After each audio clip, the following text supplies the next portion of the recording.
Hey everyone, welcome to my foundation classes unit time classroom. तो guys, जैसे कि आप सभी को पता ही है, अभी बज चुका है 1:30। बहुत सारे बच्चे कल बोल रहे थे कि सर टाइमिंग क्या रहेगा, जो मेंस वाला सेट चल रहा है इसका टाइमिंग क्या रहेगा। तो इसका टाइमिंग रहेगा 1:30 दोपहर में। ठीक है, अभी फिलहाल मैं यही टाइम रख रहा हूँ। देखो, ये टाइम रखने का कुछ खास वजह है कि अभी तो आपका लॉकडाउन चल रहा है तो आप लोग फ्री रहते हो। ऐसे अगर लॉकडाउन खत्म हो गया उसके बाद फिर अगर कोई ऑफलाइन क्लास वगैरह जाते हो या दिन में कहीं पे कोई जाते हो तो आपका जो 12 बजे तक टाइम है वो इंगेज रहेगा। इसलिए मैंने ये 1:30 बजे का टाइम रखा है ताकि खा पी के अगर आप बैठे भी हो तो भी आप ये टेस्ट लगा सकते हो। ठीक है, तो ये अच्छा टाइम है और इसको यूटिलाइज करो। अक्सर लोग इस टाइम को क्या करते हैं, किल करके हटा देते हैं, ये बेकार टाइम उनका चला जाता है। तो इस टाइम को थोड़ा यूटिलाइज करो। ठीक है, 20 मिनट से आधे घंटे का ये टेस्ट होगा, 50 इसमें क्वेश्चंस होते हैं। ठीक है, तो आप लोग डेली आओ और जो भी आपके फ्रेंड्स हैं जो अभी नहीं आ पा रहे हैं उनको इन्फॉर्म करो और उनको बुलाओ 1:30 बजे डेली दोपहर में। ठीक है, रात में आपका एज यूजुअल चल ही रहा है। ओके, तो चलिए स्टार्ट करते हैं आज का टेस्ट। तो आज का आपका पहला क्वेश्चन है, निम्न में से किस प्रजाति के लोग असम, भूटान, सिक्किम एवं पूर्वोत्तर राज्य में रहते हैं जिनकी आंखें अंदर की ओर धंसी हुई होती है और इनका सिर चौड़ा होता है और नाक चपटी होती है। ये पूरा कैरेक्टरिस्टिक्स इनका दिया हुआ है, आपको बताना है ये कौन से लोग हैं। कौन से लोग हैं ये, जल्दी बताओ, किस जनजाति के लोग हैं। तो ये है मंगलोइड। ठीक है, ये जो पूरा कैरेक्टर आपको याद रखना है कि मंगलोइड का शकल सूरत कैसा होता है, इनका आंख अंदर की ओर धंसा हुआ होता है और इनका सिर चौड़ा होता है और नाक चपटी होती है। और ये अभी निवास कहाँ करते हैं, तो ये असम, भूटान, सिक्किम और पूर्वोत्तर राज्यों में ये निवास करते हैं। ठीक है, और ऊपर आपको दिख रहा है निग्रिटो, इससे आप कंफ्यूज मत करना। ये निग्रिटो ये अंडमान निकोबार में अभी निवास करते हैं और बेसिकली जो है यह अफ्रीकन जाति है। ठीक है, अगला क्वेश्चन क्या है, किसने सर्वप्रथम सैंधव सभ्यता को हड़प्पा सभ्यता के नाम से पुकारा था। जल्दी बताओ, सैंधव सभ्यता को हड़प्पा सभ्यता के नाम से सबसे पहले किसने पुकारा था। किसने पुकारा था, जॉन मार्शल ने। जॉन मार्शल ने सैंधव सभ्यता को सबसे पहले हड़प्पा सभ्यता के रूप में पुकारा था। हड़प्पा सभ्यता, और आपको पता है इसके बारे में बहुत चीज़ बताना जरूरी नहीं है। अगला क्वेश्चन है, सिंधु घाटी की सभ्यता निम्नलिखित में से किस सभ्यता के समकालीन नहीं थी। जल्दी बताओ, इन चारों में से आपको बताना है कौन सा सिंधु सभ्यता के समकालीन नहीं थी। तो यह है आपका ग्रीक की सभ्यता, मिस्र की सभ्यता, मेसोपोटामिया सभ्यता और चीन की सभ्यता, ये सभी सिंधु सभ्यता के समकालीन थी, लेकिन ग्रीक सभ्यता के ये समकालीन नहीं थी। अगला क्वेश्चन है, सिंधु घाटी की सभ्यता में घोड़े के अवशेष कहाँ मिले हैं। सिंधु घाटी सभ्यता में घोड़े के अवशेष आपको कहाँ से प्राप्त हुए हैं। कहाँ से प्राप्त हुए हैं, तो यह है सुरकुर्दा। सुरकुर्दा से आपको घोड़ा का अवशेष प्राप्त हुआ है। अगला क्वेश्चन है, लिखे गए ग्रंथों का सही क्रम कौन सा है। जल्दी बताओ, हमारे पुराने समय में जो ग्रंथ लिखे गए उसका सही क्रम बताना है। सबसे पहले क्या लिखा गया, फिर क्या लिखा गया, फिर क्या लिखा गया। तो सबसे पहले लिखा गया था वेद, फिर लिखा गया ब्राह्मण, फिर लिखा गया आरण्यक और उसके बाद लिखा गया उपनिषद। तो आपका सही आंसर ए हो जाएगा। ठीक है, अगला क्वेश्चन है, ऋग्वेद के किस मंडल में शूद्र का उल्लेख पहली बार मिलता है। बहुत ही बेहतरीन क्वेश्चन, जल्दी बताओ, ऋग्वेद के किस मंडल में शूद्र का उल्लेख मिलता है। सबसे पहली बात तो आपको ये याद रखना है कि वेद में, आपके ऋग्वेद में शूद्र का उल्लेख मिलता है। अब ऋग्वेद के किस मंडल में उल्लेख मिलता है, तो ये मिलता है 10वें मंडल में। और कितनी बार मिलता है, तो सिर्फ एक बार शूद्र का उल्लेख मिलता है, वो भी कहाँ, तो आपको पता है वर्ण जो दिया हुआ है 4 वर्णों में जो विभक्त किया गया है, यानी पुरुष सूक्त में। ठीक है, पुरुष सूक्त में जो 10वें मंडल में है, ऋग्वेद के 10वें मंडल में, इसमें आपको शूद्र का चर्चा मिलता है। ठीक है, अगला क्वेश्चन है, संविधान की 8वीं अनुसूची में 21वें संवैधानिक संशोधन द्वारा निम्न में से कौन सी भाषा जोड़ी गई थी। जल्दी बताओ, 21वें संवैधानिक संशोधन के द्वारा कौन सा भाषा जोड़ा गया था। कौन सा भाषा था वो भाषा है सिंधी।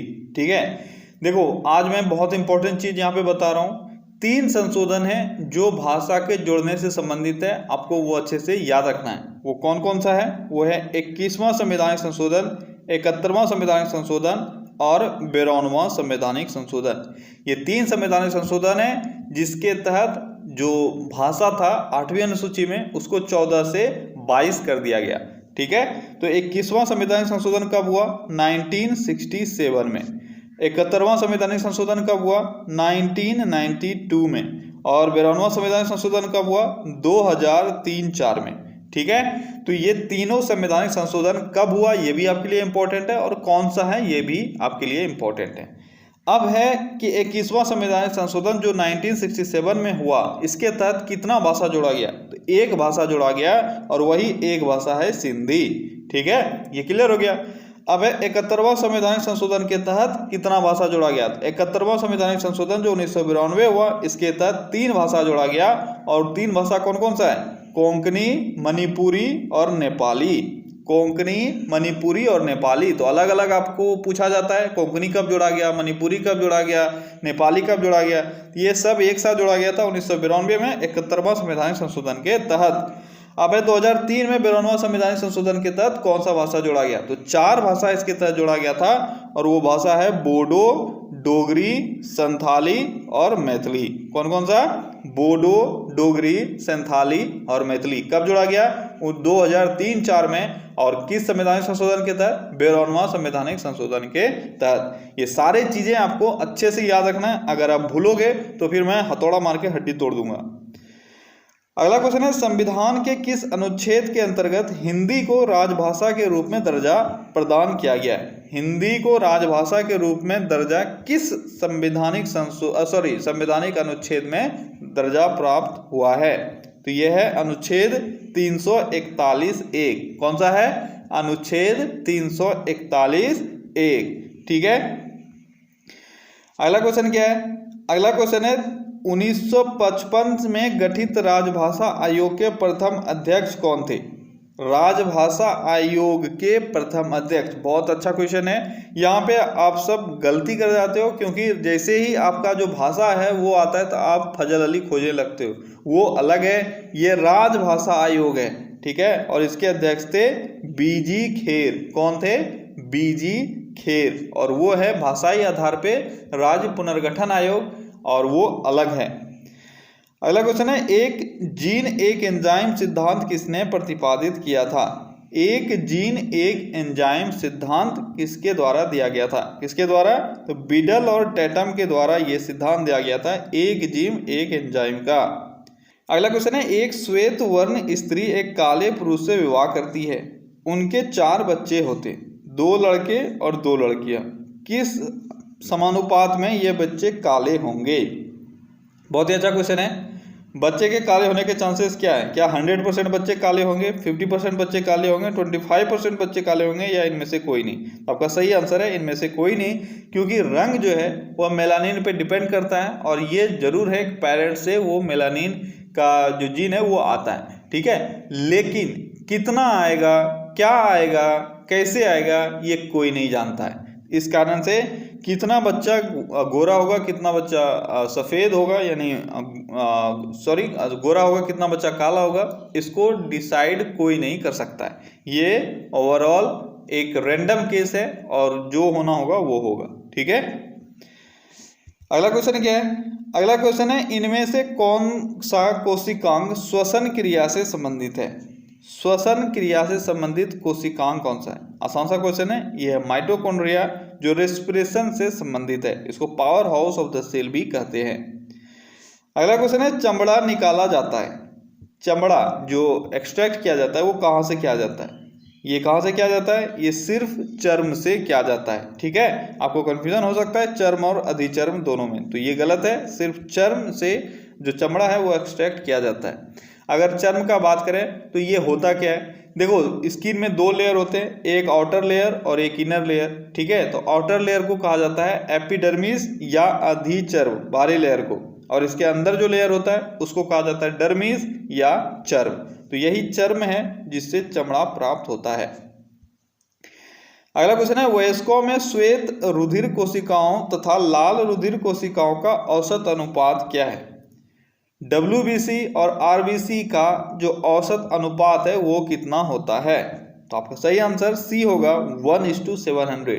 ठीक है, जो अगर हम लोग अनुपात देखेंगे तो एक WBC पे लगभग 600 से 700 जो RBC है वो होता है। ठीक है, ये है रेशियो। तो यहाँ पे अगर आपका 1:700 नहीं रहता तो आपका आंसर 1:500 भी होता, लेकिन यहाँ पे 1:700 है, 1:700 होगा या 1:600, ये बेस्ट आंसर है। ठीक है, अगला क्वेश्चन है आशा योजना संबंधित है। आशा योजना किससे संबंधित है? थोड़ा सा दिमाग पे जोर डालो और जल्दी से आंसर करो। आशा योजना किससे संबंधित है? तो अभी भी आशा आपके सोसाइटी में चल रहा है, यह है सामाजिक स्वास्थ्य कार्यकर्ताओं से संबंधित। अगला क्वेश्चन है इनमें क्या इनविजिबल्स के तहत आते हैं?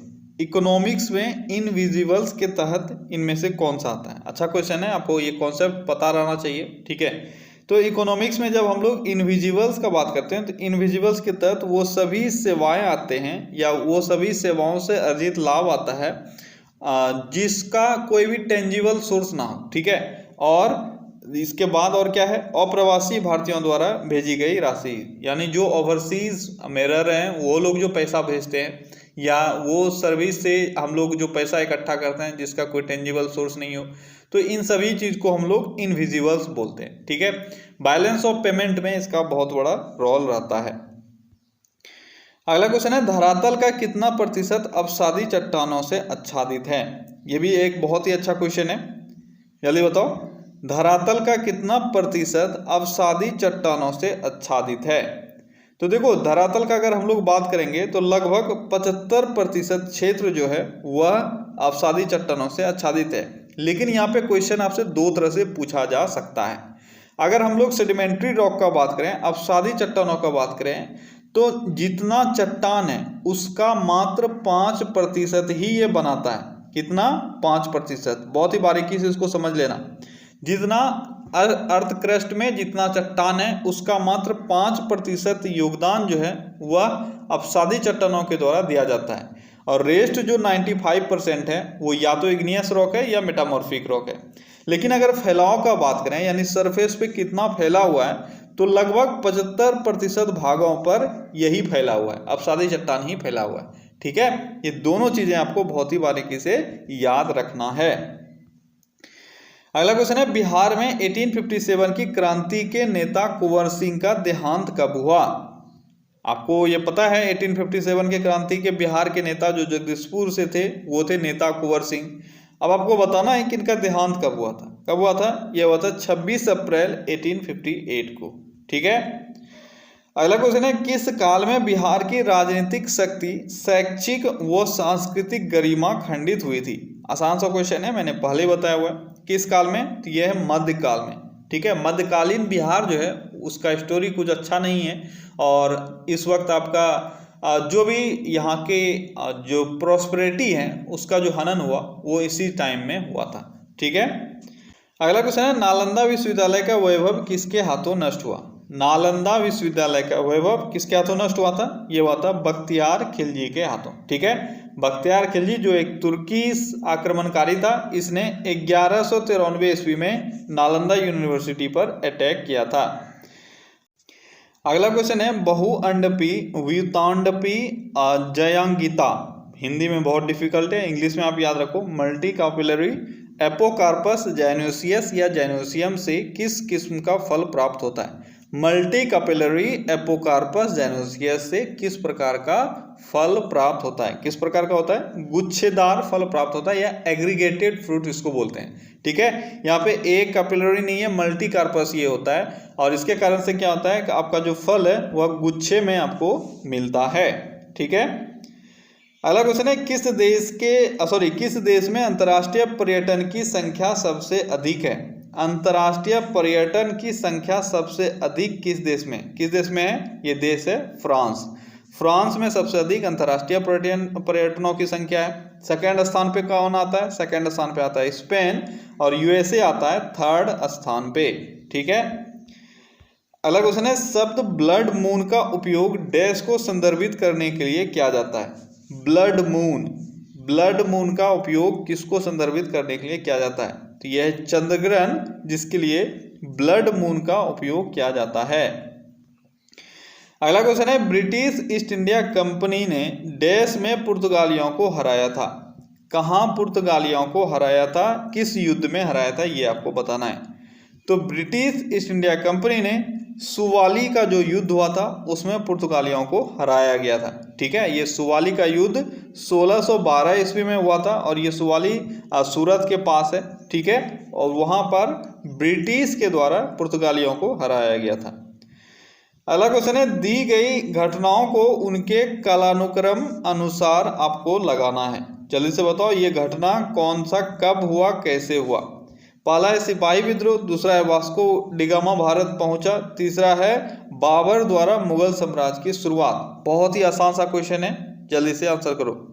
क्या होगा सही आंसर? तो सबसे पहले देखो क्या हुआ था, एक बार हम लोग ईयर लिख लेते हैं, क्लियर हो जाएगा। सिपाही विद्रोह 1857 में हुआ।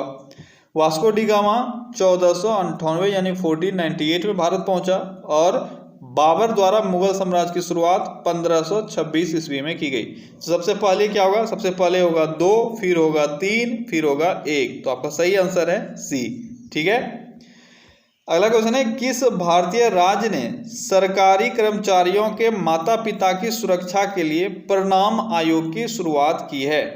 प्रणाम आयोग की शुरुआत किस राज्य में की गई है? जल्दी बताओ किस राज्य में की गई है? तो ये स्कीम असम में लॉन्च किया गया है। प्रणाम, प्रणाम का फुल फॉर्म क्या होता है? Parent responsibility and norms for accountability and monitoring. Monitoring क्या हो गया? एम। ठीक है, यही होता है, मॉनिटरिंग बिल था। ठीक है, ये प्रणाम का फुल फॉर्म है। अगला क्वेश्चन है, राष्ट्रीय डेयरी अनुसंधान संस्थान के निदेशक कौन है? राष्ट्रीय डेयरी अनुसंधान संस्थान के निदेशक अभी वर्तमान में कौन है? कौन है? यह है राजा राम विजय सिंह। कौन है? राजा राम विजय सिंह, ये हैं राष्ट्रीय डेयरी अनुसंधान संस्थान के निदेशक। अगला क्वेश्चन है, आदर्श रूप से अति चालकता का अर्थ क्या है? अति चालकता यानी सुपर कंडक्टर इसको हम लोग बोलते हैं। तो इसका अर्थ क्या होता है? किसी भी शून्य प्रतिरोध की धारा। ठीक है, जो सुपर कंडक्टर होता है उसका रेजिस्टेंस 0 है और इस तरह के रेजिस्टेंस 0 वाले जो करंट फ्लो जहां पे होता है उसको हम लोग अति चालकता बोलते हैं या सुपर कंडक्शन बोलते हैं। अगला क्वेश्चन है, सूर्य सूर्योदय और सूर्यास्त के समय लाल क्यों दिखाई देता है? बहुत ही पुराना सा क्वेश्चन। सूर्य सूर्योदय और सूर्यास्त के समय में लाल क्यों दिखाई देता है? क्यों दिखाई देता है? पुराना क्वेश्चन है, फिर भी आप लोग फंस जाते हो। सही आंसर है क्योंकि लाल रंग की तरंगदैर्घ्य सबसे अधिक होती है, इस कारण से वो लाल दिखाई देता है। जो ऑप्शन है उसी हिसाब से आपको आंसर चुनना है। अगला क्वेश्चन है, टीपू सुल्तान और ब्रिटिश ईस्ट इंडिया कंपनी ने मंगलौर की संधि किस वर्ष हस्ताक्षर किए? टीपू सुल्तान और ब्रिटिश ईस्ट इंडिया कंपनी के बीच में मंगलौर का संधि हुआ, आपको बताना है किस वर्ष हुआ था। क्वेश्चन देखने में बेशक आसान है लेकिन आपके लिए टफ हो जाता है क्योंकि यहाँ पे ईयर पूछा गया है। तो ये था 1784 का समय। ठीक है, 1784 में टीपू सुल्तान और ब्रिटिश ईस्ट इंडिया के बीच मंगलौर की संधि हुई थी, जो सेकेंड एंग्लो मैसूर युद्ध था उसको समाप्त करने के लिए। अगला क्वेश्चन है, 1 पिकोमीटर निम्न में से किसके बराबर होता है? पिकोमीटर, ध्यान से देखो क्या है पिकोमीटर, कितना होता है? ये होता है 10⁻⁻12। कितना होता है? 10⁻⁻12 मीटर के बराबर होता है। बहुत बच्चे इसमें फेम्टोमीटर के जगह 15 मार देते हैं। ठीक है, ये है पिकोमीटर। क्लियर है? अगला क्वेश्चन है, ग्रहण किस प्रकाशीय परिघटना के कारण लगते हैं? जल्दी बताओ। क्वेश्चन पुराना है पर थोड़ा सा आपका न्यू ट्विस्ट के साथ है। देखो मेरा यहाँ पे यही कोशिश है कि जितने क्वेश्चंस आप कर रहे हो इजी हो टफ हो उससे मतलब नहीं है, एग्जाम में ये अगर क्वेश्चन आ जाए तो आपको न्यू ना लगे। तो ग्रहण किस प्रकाशीय परिघटना का कारण होता है? ये होता है रज्जु रेखीय संरचना, या इसको रेक्टिलिनियर प्रोपोगेशन बोलते हैं। क्या बोलते हैं? रेक्टिलिनियर प्रोपोगेशन या रज्जु रेखीय संरचना, इसके कारण से होता है आपका ग्रहण। ठीक है। आप जानते हो ग्रहण कैसे लगता है, या तो सूर्य ग्रहण लगेगा या चंद्र ग्रहण लगेगा। तो सूर्य और पृथ्वी के बीच में अगर चांद आ गया तो आपका सूर्य ग्रहण लगेगा, और सूर्य और मून के बीच में अगर अर्थ आ गया तो आपका चंद्र ग्रहण लगेगा। तो ये सब जो है ये रेक्टिलिनियर प्रोपोगेशन के कारण ही लगता है, ठीक है। अगला क्वेश्चन क्या है, किस देश ने पाकिस्तान को चेतावनी दी थी कि भारत पाकिस्तान युद्ध पाकिस्तान की एकता के लिए आत्मघाती कार्य प्रणाली है? यह किसने चेतावनी दी थी, ये आपको बताना है। किसने दी थी? तो रूस ने यह चेतावनी दी थी पाकिस्तान को, ठीक है। अगला क्वेश्चन है, निर्माण प्रक्रिया एवं भौतिक विशेषताओं के आधार पर निम्नलिखित में से कौन सा सेल शेष तीनों से भिन्न है? इसमें से कौन सा चट्टान जो है जो भौतिक विशेषताओं से और निर्माण की प्रक्रियाओं के आधार पर अगर हम लोग देखेंगे तो सबसे अलग मिलेगा? तो वो है आपका बेसाल्ट। रेस्ट देखो, संगमरमर, स्लेट और ये जो स्फटिक है ये सभी क्या है? ये सभी रूपांतरित चट्टान है। लेकिन जो बेसाल्ट है ये इग्नियस रॉक है, ठीक है, और सबसे अलग है। अगला क्वेश्चन है, भूपर्पटी में सबसे अधिक मात्रा में पाए जाने वाले अधातु कौन सी है? अब यहाँ पे अगर थोड़ा सा आपका दिमाग स्लो हो जाए तो आप ये क्वेश्चन गलत कर बैठोगे। थोड़ा सा दिमाग आपका काम कर गया तो इसको सही आंसर करके निकलोगे। अगर आपने कुछ नहीं देखा है, क्या भूपर्पटी में सबसे अधिक है? अक्सर जो बच्चे करते हैं, इतने जल्दीबाजी में रहते हैं वो आंसर गलत करके निकल जाते हैं। तो भूपर्पटी में सबसे अधिक आप ढूंढने लगते हो ऑक्सीजन, इसलिए मैंने यहाँ पे ऑप्शन में ऑक्सीजन डाला ही नहीं, ताकि आप यहाँ पे सुधर जाओ, ठीक है। तो अधातु का बात किया जा रहा है और अधातु सबसे अधिक है सिलिकॉन। यहीं पे अगर धातु पूछा जाता तो आपका आंसर होता है एल्यूमिनियम, ठीक है। और सबसे अधिक तत्व अगर पूछा जाता तो आपका ऑक्सीजन होता, आंसर होता ऑक्सीजन, ठीक है। तो ये तीनों चीजें बहुत ही क्लियरली आपको याद रहनी चाहिए। ऑक्सीजन की मात्रा हमारी भूपर्पटी में कितना है? 46.6%। सिलिकॉन की मात्रा अगर पूछी जाए तो ये है लगभग 28%, 27.7% या 28% सिलिकॉन है। एल्यूमिनियम अगर पूछा जाए तो एल्यूमिनियम है लगभग 8%। तो क्या क्या हो गया आपका? ऑक्सीजन, उसके बाद मैंने क्या बताया? सिलिकॉन, उसके बाद एल्यूमिनियम। तो ये तीन है जो मस्ट है। इसके बाद चौथा है आयन जो 5% है, ये भी आपको याद रखना है, ठीक है। ये चार आपके लिए बेहद जरूरी है। अगला क्वेश्चन है, मुप्पा वरापू वेंकैया नायडू राष्ट्रीय पुरस्कार के प्रथम प्राप्तकर्ता के रूप में निम्नलिखित में से किसे चुना गया? मुप्पा वरापू वेंकैया नायडू राष्ट्रीय पुरस्कार, प्रथम पुरस्कार इसका किसको दिया गया? किसको दिया गया? MS स्वामीनाथन को ये पुरस्कार दिया गया। अगला क्वेश्चन है, जनवरी 2020 में राज्य के स्वामित्व वाले आवास और शहरी विकास निगम, जिसको हुडको बोलते हैं, इसका अध्यक्ष और प्रबंध निदेशक किसे नियुक्त किया गया है? हुडको का अध्यक्ष और प्रबंध निदेशक किसको नियुक्त किया गया है? किसको किया गया है? ये किया गया है M नागराजन को, ठीक है। अगला क्वेश्चन है, विश्व के दूसरे सबसे बड़े मुस्लिम सम्मेलन, जिसको विश्व इजित्मा का पहला चरण हम लोग बोल सकते हैं, ये जनवरी 2020 में कहाँ से शुरू हुआ? विश्व इजित्मा का पहला चरण कहाँ से शुरू हुआ था? कहाँ से शुरू हुआ था? ये हुआ था बांग्लादेश से, ठीक है। अगला क्वेश्चन है, जनवरी 2020 तक कितने राज्यों और केंद्र शासित प्रदेश बलात्कार और पोस्को अधिनियम से संबंधित मामलों के त्वरित निपटान के लिए 792 फास्ट ट्रैक विशेष न्यायालयों की स्थापना की योजना में शामिल हो गए हैं? बहुत ही अच्छा क्वेश्चन और इम्पोर्टेंट क्वेश्चन है, याद रखना। कितना है? यह है लगभग 24 राज्य अभी तक इसमें शामिल हो चुके हैं, और ये जनवरी 2020 का जो न्यूज़ है वो है, ठीक है। पॉस्को या बलात्कार के खिलाफ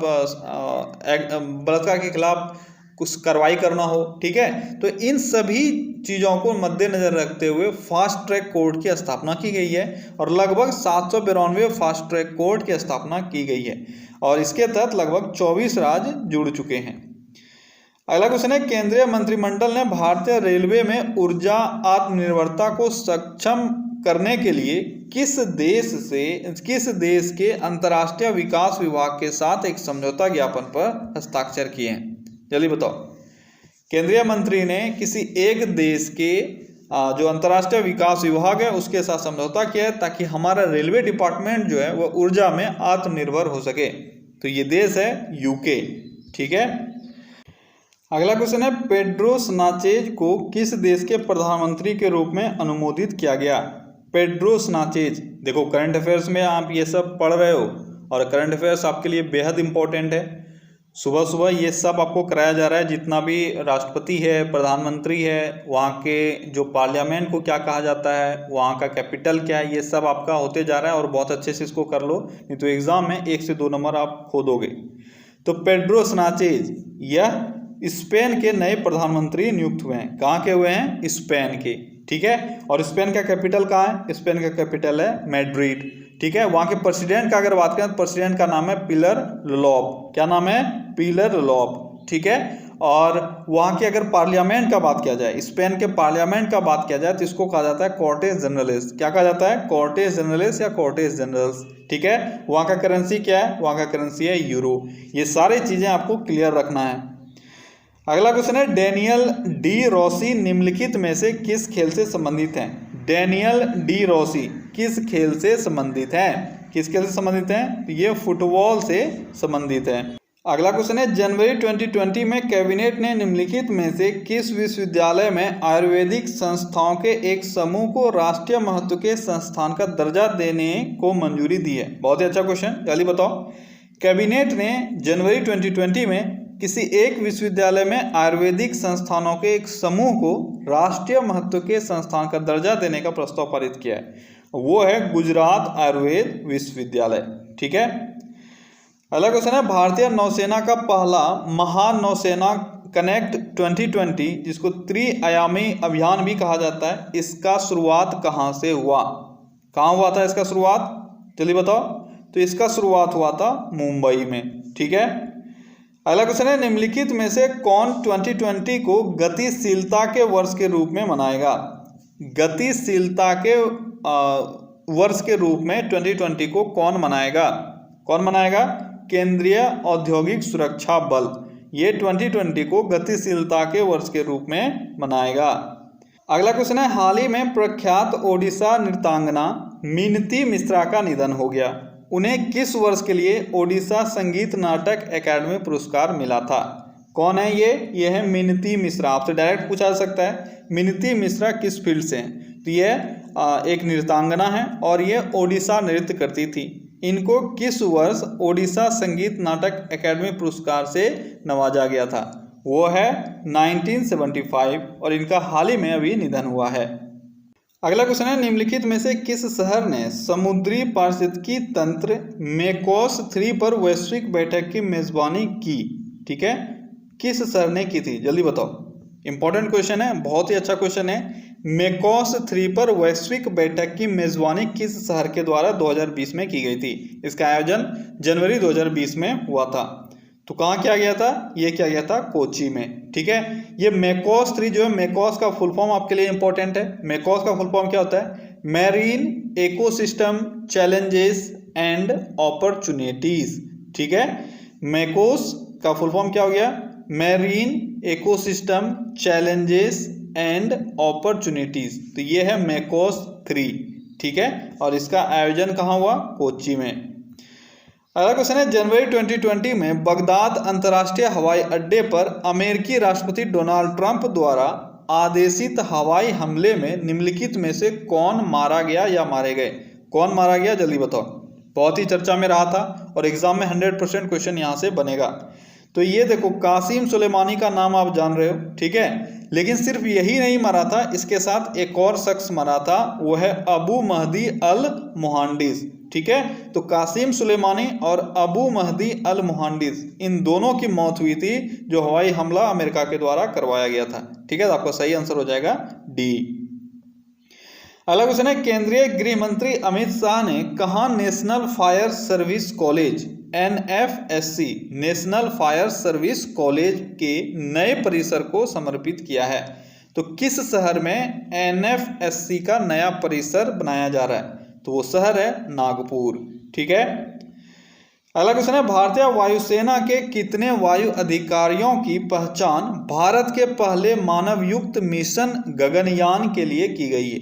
जल्दी बताओ, कितने मानव की पहचान की गई है? और वो सभी जो अधिकारी होंगे वो वायुसेना के अधिकारी होंगे। तो वो है 4 टोटल, ये भी बहुत चर्चे में था।